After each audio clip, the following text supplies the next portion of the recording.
شروع اللہ کے نام سے جو بڑا مہربان اور نہایت رحم فرمانے والا ہے۔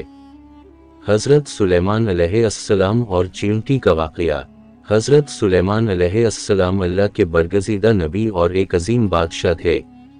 اللہ تعالیٰ نے انہیں بے پناہ علم، حکمت اور معجزات عطا فرمائے تھے۔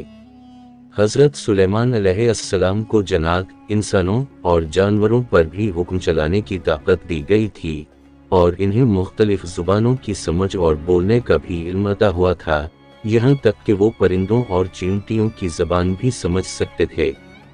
ایک دن حضرت سلیمان علیہ السلام اپنے لشکر کے ساتھ سفر پر تھے، جس میں جنات، انسان، پرندے اور دیگر مخلوقات شامل تھیں۔ جب وہ ایک وادی کے قریب پہنچے جسے وادی نمل یعنی چیونٹیوں کی وادی کہا جاتا ہے، تو حضرت سلیمان علیہ السلام نے ایک چیونٹی کو اپنے لشکر سے بات کرتے سنا۔ چیونٹی کہہ رہی تھی، اے چیونٹیوں، اپنے بلوں میں داخل ہو جاؤ، کہیں ایسا نہ ہو کہ سلیمان اور ان کا لشکر بے خبری میں تمہیں روند ڈالے۔ حضرت سلیمان علیہ السلام نے یہ بات سنی تو مسکرائے اور اللہ کا شکر ادا کیا کہ اس نے انہیں ایسی زبانیں سمجھنے کی صلاحیت دی ہے۔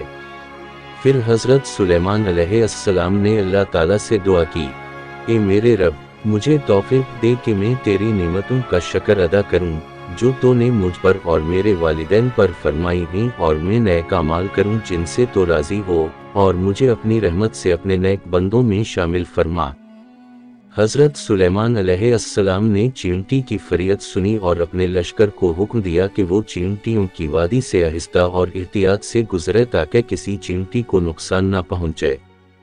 یہ واقعہ ہمیں یہ سبق دیتا ہے کہ کس طرح حضرت سلیمان علیہ السلام اللہ کی دی ہوئی عظیم طاقت کے باوجود انتہائی عاجزی اور شکر گزاری کے ساتھ زندگی گزارنے والے نبی تھے۔ چیونٹی کی فقر اور حضرت سلیمان علیہ السلام کا رحیم دلانہ رویہ ہمیں سکھاتا ہے کہ ہمیں ہمیشہ اللہ کی مخلوق کا خیال رکھنا چاہیے، چاہے وہ کتنی ہی چھوٹی کیوں نہ ہو۔ قرآن میں ذکر، یہ واقعہ قرآن مجید کی سورۃ النمل چیونٹی میں بیان کیا گیا ہے۔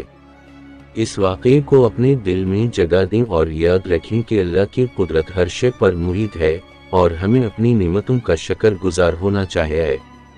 اگر آپ کو یہ واقعہ پسند آئی تو براہ کرم ہمارے چینل کو سبسکرائب کریں، ویڈیو کو لائک کریں اور دوسروں کے ساتھ شیئر کریں تاکہ زیادہ سے زیادہ لوگ اس سے فائدہ اٹھا سکیں۔ اگلی ویڈیو تک اللہ حافظ۔